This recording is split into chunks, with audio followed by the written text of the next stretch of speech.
Hello friends, welcome to the success Kendra. Friends देखिए, Bihar police constable की 2023 में 21,391 पदों पर जो वैकेंसी आई हुई है, उसके लिए आज से हम लोग एक नया शुरुआत कर रहे हैं, एक ठोस शुरुआत कर रहे हैं। और इस सीरीज में आपको केवल और केवल जो वीवीआई क्वेश्चन हैं, महत्वपूर्ण क्वेश्चंस हैं, उन्हीं को कवर करवाया जाएगा एपिसोड वाइज। और ये सारे प्रश्न जो हैं, जैसे कि सिलेबस में बताया गया है कि 10वीं पर आधारित जो है पेपर लिया जाएगा, तो सेम क्लास 10th के पैटर्न पर आधारित इसमें आपको प्रश्न देखने को मिलेंगे। आज हमारा यह पहला एपिसोड है फ्रेंड्स। चैनल से जुड़ जाइए। बिहार पुलिस की सबसे अच्छी तरीके से तैयारी हमारे चैनल सक्सेस केंद्रा के माध्यम से कराई जाती है। जो लोग पहले से जुड़े हुए हैं उनको पता भी है। चलिए शुरू करते हैं। चैनल को सब्सक्राइब कर लीजिए और बेल आइकन को दबा लीजिएगा, ताकि कोई भी महत्वपूर्ण वीडियो बिहार पुलिस कांस्टेबल 2023 से संबंधित अपलोड किया जाए तो उसका नोटिफिकेशन सबसे पहले आपके पास पहुंच जाए। तो चलिए शुरू करते हैं आज का सेशन। पहले प्लीज़ वीडियो को लाइक कर दीजिए और जब सेशन समाप्त होगा तो इसको एक ग्रुप में आपको शेयर करना होगा। फ्रेंड्स, आज के सेशन का पहला प्रश्न पढ़ेंगे। पहला प्रश्न है कि दिल्ली के किस सुल्तान ने स्वयं को नियामत खुदाई कहा था। अगर आपको आंसर पता है तो आप आंसर कमेंट में देकर के बताते चलें। देखिए, राइट आंसर इसका ऑप्शन नंबर सी हो जाएगा। बलवन ने स्वयं को नियामत खुदाई कहा था। बलवन जो था यह गुलाम वंश का शासक था, और बलवन जो था सुल्तान को पृथ्वी पर अल्लाह का प्रतिनिधि यानी कि नियामत खुदाई मानता था। और बलवन के अनुसार सुल्तान का स्थान पैगंबर के बाद आता था। बलवन ने दीवान अर्ज, यहाँ मैं लिखता हूँ, बलवन ने दीवान ए अर्ज नामक सैन्य विभाग का गठन किया था। इसको भी आप ध्यान रखेंगे। अच्छा, खुद को खलीफा किसने घोषित किया था? तो खुद को खलीफा घोषित किया था मुबारक खिलजी ने। इसको भी आप जरूर ध्यान रखिएगा। चलिए, नेक्स्ट क्वेश्चन है कि निम्नलिखित में से मैथिली शरण गुप्त की रचना नहीं है। देखिए फ्रेंड्स, साकेत, भारत भारती, पंचवटी, ये मैथिली शरण गुप्त जी की रचना है। पथिक जो है, पथिक राम नरेश त्रिपाठी जी की रचना है। तो पूछा गया कि मैथिली शरण गुप्त की रचना नहीं है, तो पथिक हो जाएगा। नेक्स्ट क्वेश्चन है कि तंजौर के राजराजेश्वर शिव मंदिर का निर्माण किसने करवाया था। तो फ्रेंड्स ध्यान रखेंगे, राजराजेश्वर जो मंदिर है इसको बृहदेश्वर मंदिर के नाम से भी जाना जाता है। कहाँ पर है? तंजौर में है। और इसका निर्माण जो है चोल वंश के शासक राजराज प्रथम ने करवाया था। Option number A right answer हो जाएगा। चोल वंश का संस्थापक विजयालय था। देखिए यहाँ पर विजयालय दिया भी गया है। अगला प्रश्न है कि गुट निरपेक्ष आंदोलन का पहला शिखर सम्मेलन कब और कहाँ आयोजित किया गया था। ध्यान दीजिएगा। देखिए, गुट निरपेक्षता की ओर पहला अहम कदम जो है बांडुंग सम्मेलन में वर्ष 1955 में उठाया गया था। बांडुंग सम्मेलन 1955 में उठाया गया था। इसको आप जरूर ध्यान रखेंगे। और गुट निरपेक्ष का पहला शिखर सम्मेलन जो है गुट निरपेक्ष आंदोलन का, यह 1961 में कहाँ पर हुआ था? तो बेलग्रेड में हुआ था। क्लियर। और इस सम्मेलन में उस समय भारत के जो प्रधानमंत्री थे पंडित जवाहरलाल नेहरू, उन्होंने हिस्सा लिया था। नेक्स्ट क्वेश्चन हमारा कि किरचॉफ का प्रथम नियम किस संरक्षण नियम से संबंधित है। तो किरचॉफ का जो प्रथम नियम है यह आवेश संरक्षण नियम से संबंधित है। आवेश संरक्षण हो जाएगा। वहीं अगर किरचॉफ का दूसरा नियम पूछता कि किससे संबंधित है, तो दूसरा नियम जो है इनका ऊर्जा संरक्षण के नियम से संबंधित है। यहाँ देखिए ऊर्जा संरक्षण भी दिया गया है, जो कि किरचॉफ के दूसरा नियम से संबंधित है।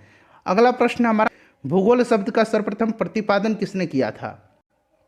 तो फ्रेंड्स ये किया था एराटोस्थेनीज ने। एराटोस्थेनीज जो था इसको भूगोल का जनक कहा जाता है, और इसी ने सर्वप्रथम भूगोल शब्द का प्रतिपादन किया था। अच्छा, इतिहास का जनक किसको कहा जाता है? इतिहास का जनक, फादर ऑफ हिस्ट्री, आप कमेंट करके उनका नाम बताइएगा। चलिए, नेक्स्ट क्वेश्चन है कि वायु के क्षैतिज संचलन से होने वाला ताप का स्थानांतरण क्या कहलाता है। वायु के क्षैतिज संचलन से होने वाला ताप का स्थानांतरण जो है यह संवहन कहलाता है। संवहन राइट आंसर हो जाएगा। नेक्स्ट क्वेश्चन है कि भारत का राष्ट्रीय चावल अनुसंधान संस्थान कहाँ पर अवस्थित है।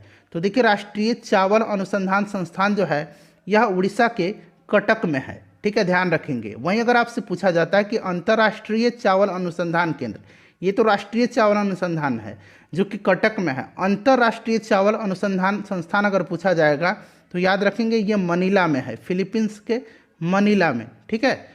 चलिए, नेक्स्ट क्वेश्चन हमारे कि अधिक जनसंख्या वाले देशों के समूह में से कौन सा अवरोही क्रम में सही, यानी कि सबसे ज़्यादा, फिर उससे कम, फिर उससे कम।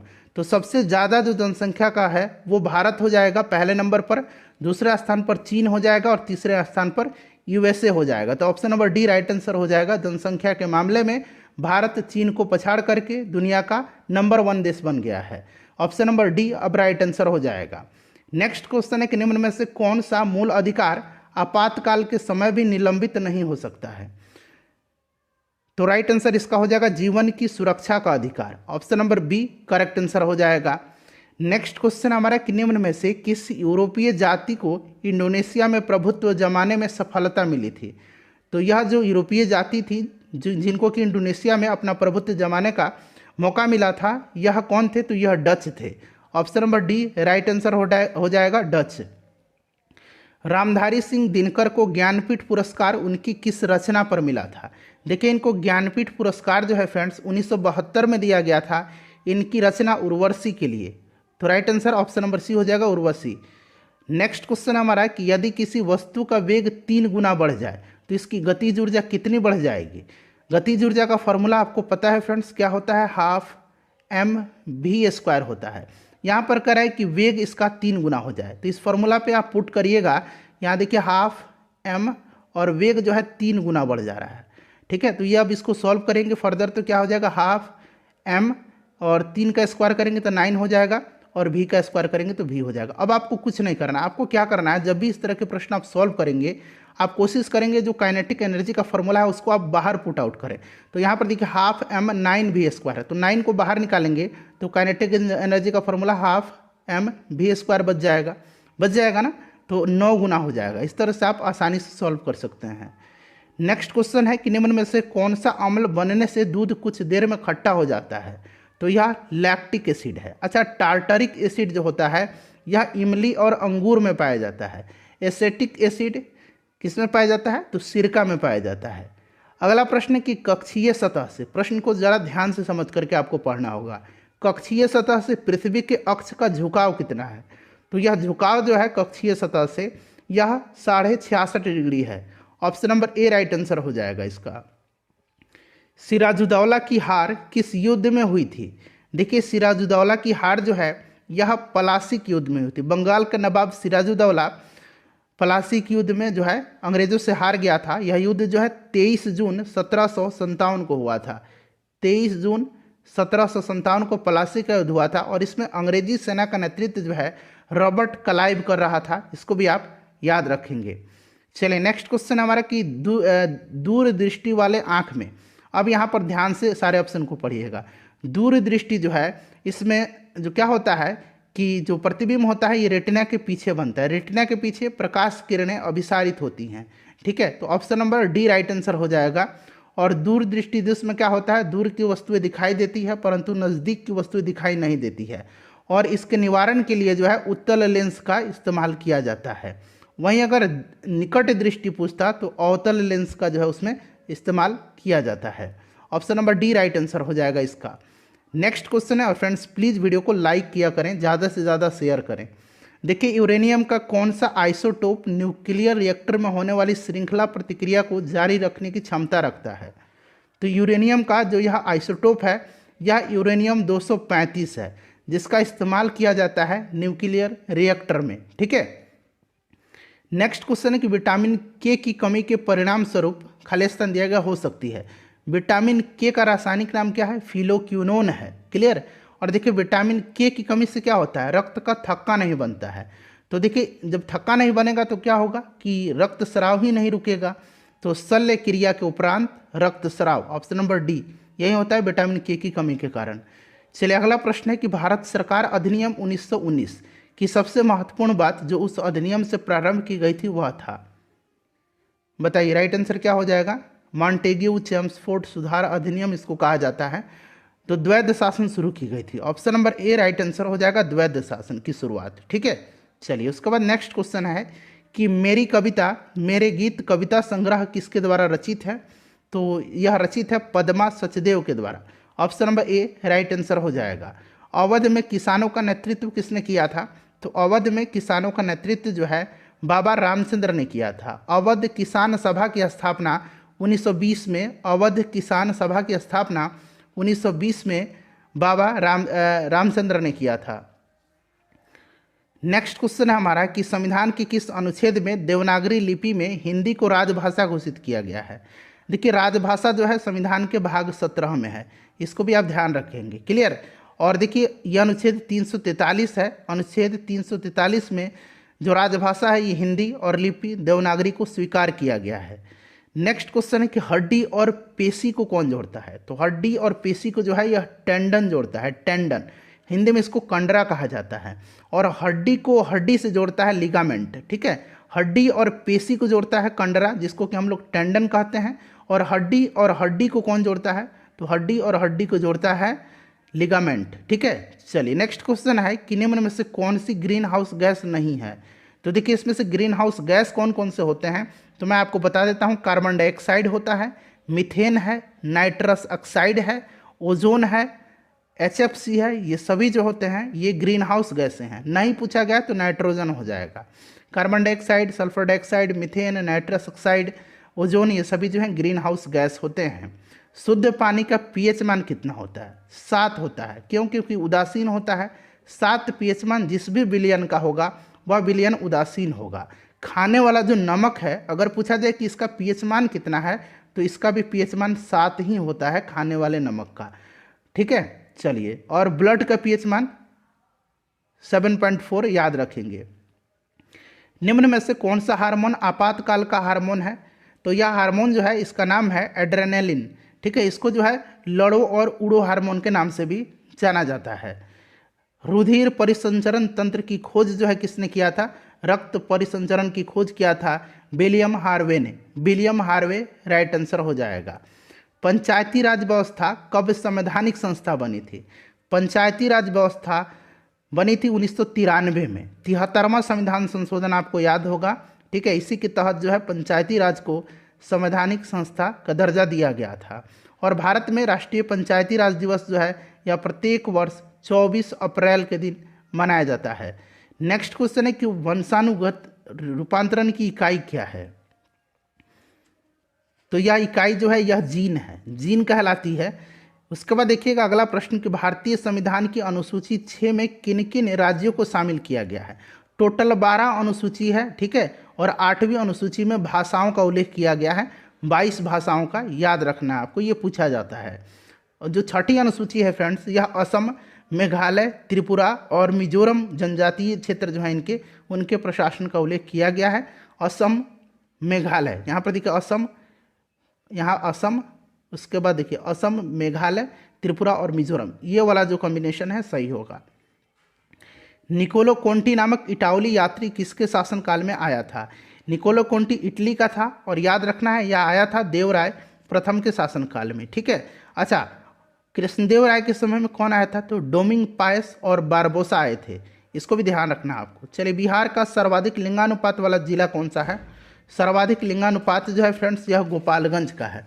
गोपालगंज इसका राइट आंसर हो जाएगा, ध्यान रखेंगे। ठीक है, चलिए। और सर्वाधिक जनसंख्या वाला जिला पूछेगा तो ये पटना है। नेक्स्ट क्वेश्चन हमारा कि पृथ्वी दिवस कब मनाया जाता है। पृथ्वी दिवस जो है यह प्रत्येक वर्ष 22 अप्रैल के दिन मनाया जाता है। जल दिवस जो है 22 मार्च के दिन मनाया जाता है। ठीक है, इसको भी ध्यान रखेंगे। जैव विविधता दिवस 22 मई के दिन मनाया जाता है। चलिए, नेक्स्ट क्वेश्चन है हमारा कि धातु जब अम्ल से अभिक्रिया करता है तो कौन सा गैस उत्पन्न होता है। यह ऑलरेडी मैंने आपको कई बार बताया हुआ है। धातु जब अम्ल से प्रतिक्रिया करेगा तो हाइड्रोजन गैस मुक्त करेगा। नेक्स्ट क्वेश्चन है भारतीय संविधान के निम्नलिखित अनुच्छेदों में से कौन सा अनुच्छेद राज्य की सरकारों को ग्राम पंचायतों को संगठित करने का निर्देश देता है। तो यह जो अनुच्छेद है यह राज्य की नीति निर्देशक सिद्धांत के अंतर्गत आता है, अनुच्छेद 40। ठीक है, याद रखेंगे। अनुच्छेद 51 जो है यह अंतर्राष्ट्रीय शांति और उसकी अभिवृद्धि से संबंधित है। क्लियर। चलिए, अनुच्छेद 32 जो है संवैधानिक उपचारों का अधिकार है। नेक्स्ट क्वेश्चन हमारे कि निम्नलिखित में से कौन महाद्वीप क्षेत्रफल के अनुसार सबसे बड़ा है। तो क्षेत्रफल के अनुसार भी और जनसंख्या के अनुसार भी, यह जो है राइट आंसर इसमें से आपको निम्नलिखित बताना है। तो निम्नलिखित क्षेत्रफल के अनुसार से इसमें से चुन करके बताना है। वैसे अगर निम्नलिखित नहीं पूछता, सीधे पूछता कि कौन सा महाद्वीप क्षेत्रफल के अनुसार सबसे बड़ा है, तो यह एशिया हो जाता। इसमें से आपको बताना है, तो इसका आंसर आपको देना है। इतना तो बेसिक जानकारी आपके पास होगी ही। इसका आंसर आप कमेंट करके बताइए कि इनमें से ये चारों जो महादेश दिए गए हैं, इनमें से सबसे बड़ा कौन सा है। बिहार में लोकसभा में सांसदों की संख्या, यानी कि लोकसभा सीट की संख्या पूछा जा रहा है, तो ये 40 है। राज्यसभा पूछा जाता तो 16 हो जाता, विधानसभा पूछा जाता तो 243 हो जाता, विधान परिषद पूछा जाता तो 75 हो जाता। चलिए अगला प्रश्न करेंगे कि राज्यसभा को भंग करने का अधिकार किसे प्राप्त है। बहुत ही ट्रिकी प्रश्न है, ध्यान से इसको देखना है। देखिए राज्यसभा जो है यह एक अस्थायी सदन है, इसको भंग नहीं किया जा सकता है। तो उपरोक्त में से कोई नहीं इसका राइट आंसर हो जाएगा। राज्यसभा के जो सदस्य होते हैं इनका कार्यकाल 6 वर्ष का होता है, और राज्यसभा का जो सभापति होता है ये भारत के उपराष्ट्रपति होते हैं। इन सभी पॉइंट्स को ध्यान रखना आपको। बिहार के प्रसिद्ध संत सरफुद्दीन मनेरी का संबंध सूफियों के किस संप्रदाय से था। तो ये सरफुद्दीन मनेरी जो थे ये फिरदौसी सिलसिले से थे। फिरदौसी राइट आंसर हो जाएगा। नेक्स्ट क्वेश्चन कर लेंगे कि यदि किसी राज्य की विधानसभा का अध्यक्ष पद त्यागना चाहे तो उसे अपना त्यागपत्र देना चाहिए। तो देखिए विधानसभा का जो अध्यक्ष होता है यह अपना त्यागपत्र उपाध्यक्ष को देता है विधानसभा के, और उपाध्यक्ष जो है ये त्यागपत्र देता है विधानसभा के अध्यक्ष को। तो दोनों एक दूसरे को अपना त्यागपत्र देते हैं, इस बात को आपको ध्यान रखना है। ठीक है, चलिए नेक्स्ट क्वेश्चन हमारा कि मंत्रिपरिषद उत्तरदायी होती है। तो मंत्रिपरिषद जो है यह लोकसभा के प्रति उत्तरदायी होती है। तो यहाँ पर देखिए संसद के प्रति दिया गया है, लोकसभा के प्रति। ठीक है, संसद के प्रति, लोकसभा के प्रति याद रखेंगे। अगर लोकसभा हो तो लोकसभा पर लगाएंगे, संसद ऐसे ही संसद ही है। चलिए नेक्स्ट क्वेश्चन है कि जीवन चक्र की दृष्टि से पौधे का सबसे महत्वपूर्ण अंग कौन सा है। और जो राज्य के मंत्री होते हैं ये उत्तरदायी होते हैं विधान, सामूहिक रूप से विधान सभा के प्रति। तो जीवन चक्र की दृष्टि से पौधे का सबसे महत्वपूर्ण अंग जो होता है यह पुष्प होता है। उसके बाद देखिए एस्पिरिन है। एस्पिरिन क्या है, तो एस्पिरिन एक औषधि है, इतना तो पता है। और यह एक एंटीपायरेटिक है, यानी कि ज्वरनाशक औषधि है, जिसका प्रयोग बुखार में, फीवर में, सिर दर्द में, बदन दर्द में, पीड़ा निवारण के लिए किया जाता है। तो एंटीपायरेटिक हो जाएगा राइट आंसर इसका। उसके बाद देखिएगा कि ऋग्वेद संहिता का 9वां मंडल जो है यह पूर्णतः समर्पित है। तो 9वां मंडल जो है यह सोम को समर्पित है, सोम देवता को समर्पित है, सोम और इस पेपर नामांकित देवता को। अगला प्रश्न है कि महाराष्ट्र के किस सुधारक को लोकहितवादी कहा जाता है। लोकहितवादी कहा जाता है गोपाल हरि देशमुख को। ठीक है, याद रखेंगे लोकहितवादी। नेक्स्ट क्वेश्चन है कि ब्रह्म समाज की स्थापना कब हुई थी, वर्ष पूछा जा रहा है।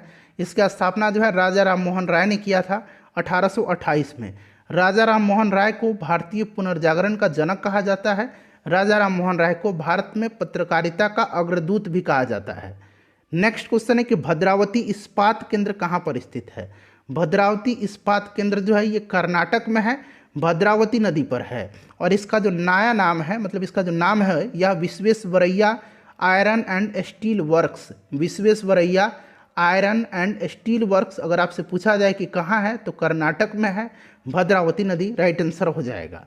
भारत के राष्ट्रपति को यह अधिकार नहीं प्राप्त है कि वह, क्षमादान तो है ही, आपातकाल की स्थिति जब आती है तो घोषणा करने का अधिकार है, अध्यादेश जारी करता है अनुच्छेद 123 के तहत। न्यायालय के न्यायाधीश को हटाने का अधिकार इसको नहीं है। नेक्स्ट क्वेश्चन करेंगे कि मौलिक कर्तव्यों को निर्धारित किया गया है। मौलिक कर्तव्य, फंडामेंटल ड्यूटीज, टोटल 11 हैं वर्तमान में मौलिक कर्तव्य, और 42वें संविधान संशोधन के द्वारा सरदार स्वर्ण सिंह समिति की अनुशंसा पर जो है इसको संविधान के भाग 4A के अनुच्छेद 51A के अंतर्गत जो है रखा गया है। ध्यान रखना आपको। सौरमंडल का सबसे बड़ा ग्रह कौन सा है। इसका आंसर आप कमेंट करके बताइए। और मैंने आपको 50 प्रश्न कवर कराया हुआ है, इनमें से कितने प्रश्नों का आंसर आपने सही दिया है ये भी आप कमेंट करके बताइए।